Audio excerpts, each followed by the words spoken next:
Wa asa an takrahu syai'an wa huwa khairul lakum. Boleh jadi atau bisa jadi apa yang kamu benci itu justru baik bagi kamu. Wa asa an tuhibbu syai'an wa huwa syarrul lakum. Dan boleh jadi apa yang kamu sukai itu tidak baik bagi kamu. Kenapa? Allah yang lebih tahu di kemudian hari sedangkan kamu tidak tahu. Jadi Bapak Ibu, manakala saat ini atau kapan saja kita hidup ternyata oleh Allah diberi sesuatu yang kita tidak suka, misalnya dikasih musibah, dikasih ujian yang berat, dikasih cobaan oleh Allah, kita harus yakin bahwa mungkin inilah cara Allah mempertemukan aku dengan kebaikan-kebaikan di kemudian hari. Maka aku harus sabar menerima ini. Kesempatanku mempraktekkan ayat wa asa an takrahu syai'an wa huwa khairul lakum. Boleh jadi apa yang aku benci saat ini, kelak di kemudian hari akan baik bagiku. Ada seorang jomblo yang tidak punya istri. Dia itu pengen sekali punya istri. Setiap hari berdoa, ya Allah, kirimkan jodohku ya Allah. Kirimkan aku jodohku ya Allah. Nah, pada suatu pagi dia keluar, mau bekerja. Dia dikejar-kejar oleh anjing. Anjing gila.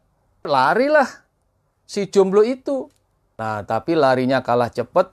Akhirnya kakinya digigit anjing.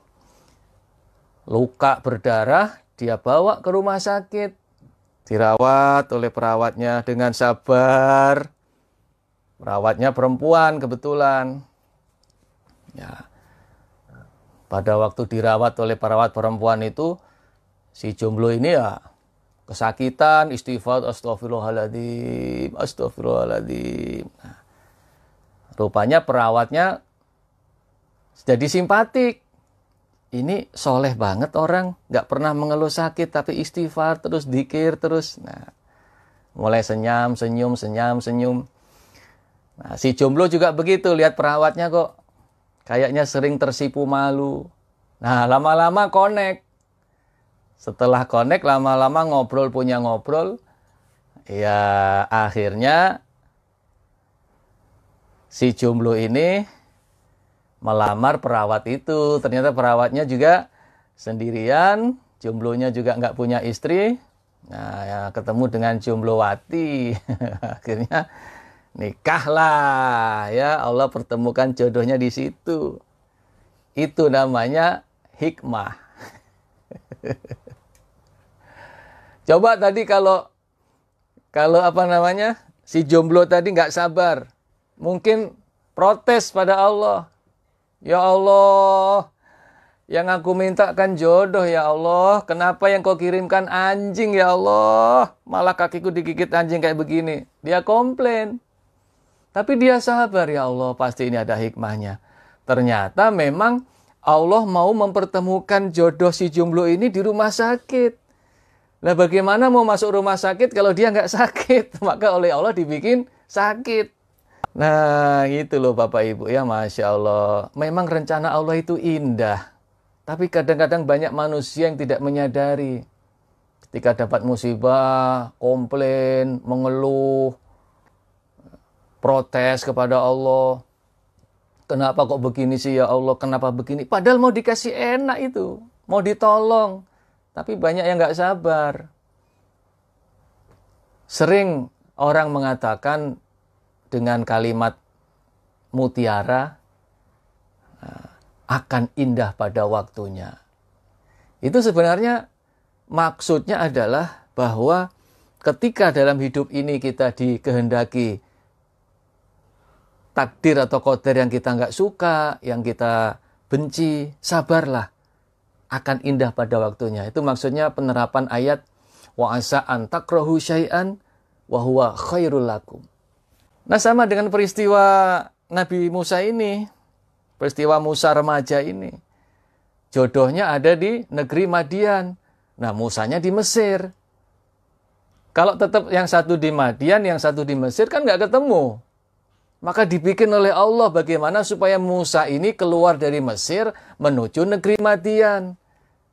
Dibuatlah peristiwa Musa mukul orang, nggak sengaja mau membunuh tapi ternyata yang dipukul mati. Lalu Musa mau ditangkap, mau dibunuh oleh para anak buahnya Fir'aun karena membunuh warga Kipti, warga Egypt, sukunya Fir'aun. Nah, Musa lari meninggalkan Mesir dalam keadaan ketakutan. Ternyata sampai negeri Madian, itu pun juga nggak mulus Bapak Ibu. Tidak lantas begitu sampai negeri Madian, langsung ketemu enaknya enggak. Berjuang dulu, kelaparan, bersender di bawah pohon, lemes, membantu wanita yang mau ngasih minum ternaknya, kelaparan, terus diajak pulang ke rumahnya. Nah, barulah di situ ditemukan oleh Allah dengan jodohnya. Oke, Bapak Ibu, marilah kita bijaksana di dalam menghadapi setiap peristiwa.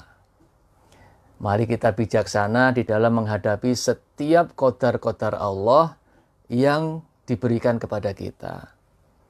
Kita harus yakin seyakin-yakinnya Bapak Ibu bahwa Allah itu maha baik. Allah itu bukan zat yang pendendam atau yang jahat, tidak. Kemarin dalam kajian Asmaul Husna kita sudah membahas sifat Allah yaitu As-Salam. Yang salah satu maknanya adalah Allah itu maha selamat dari perbuatan-perbuatan, tindakan-tindakan yang jahat. Apa yang dilakukan oleh Allah, apa yang ditentukan oleh Allah, tidak ada yang jahat, tidak ada yang berniat untuk menzolimi hambanya. Allah selamat dari zolim, Allah selamat dari aniaya terhadap hamba-hambanya. Jadi manakala kita ditimpa sesuatu yang tidak menyenangkan, kita harus sangka baik kepada Allah. Bahwa ini bukan Allah menganiaya diriku, bukan Allah sedang membuat diriku menderita, tidak. Tapi ini justru Allah sedang menyayangi aku dan mempersiapkan diriku untuk menemukan hikmah-hikmah yang lebih baik di kemudian hari. Termasuk di masa sekarang ini, di masa wabah ini.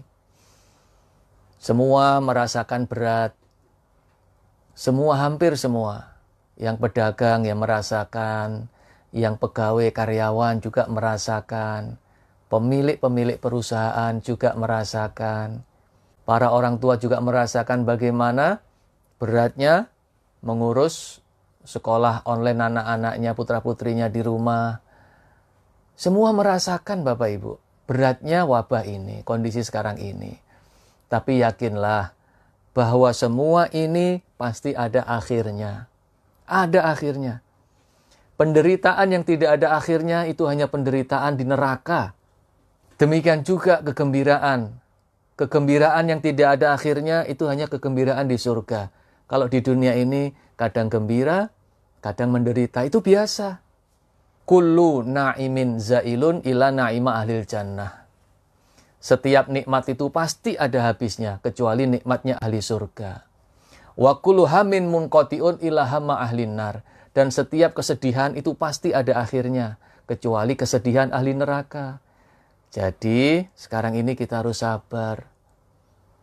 Ketika semua terdampak dengan adanya wabah ini, ayo kita sabar. Kita tetap mendekat kepada Allah.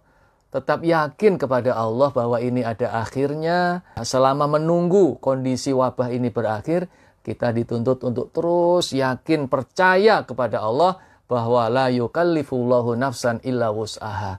Allah tidak akan pernah membebani hambanya dengan sesuatu yang hambanya tidak kuat. Ketika Allah memberikan beban, ujian, cobaan, pasti hambanya masih kuat. Pasti kita masih kuat. Kita masih bisa. Kembali kita tanamkan firman Allah tadi, wa asa an takrahu syai'an wa huwa khairul lakum. Mungkin kondisi yang tidak menyenangkan ini akan baik bagiku, berkah bagiku di kemudian hari. Mosok kurang yakin toh Bapak Ibu? Sudah jelas ini loh. Contoh yang baru saja kita kaji. Belum berlalu dari pendengaran kita.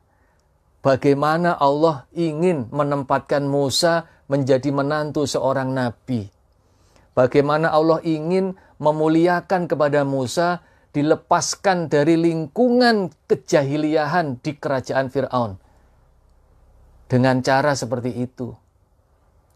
Seolah-olah Musa ini sebagai orang yang tertuduh, terdakwa, terancam akan dibunuh, kemudian merantau dengan segala susah payah. Nah, inna ma'al usri yusron. Setelah Musa mengalami kesulitan-kesulitan itu, akhirnya Allah memberikan kemudahan ketika sudah tiba di negeri Madian dan menjadi menantunya Nabi Syuaib.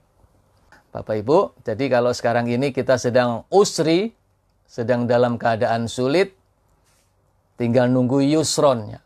Nah, tinggal ini. Yang jadi tanda tanya kan kita nggak tahu. Kapan ini Pak Ustadz yusronnya itu kapan? Sudah dari Maret sampai sekarang. Kondisi wabah ini nggak kunjung selesai. Ya sabar Bapak Ibu. Karena apa? Sabar itu adalah pembuka pintu pertolongan. Innaman nasru ma'as sobri. Sesungguhnya pertolongan itu bersama dengan kesabaran. Kalau kita nggak sabar, berarti kita menutup pintu pertolongan.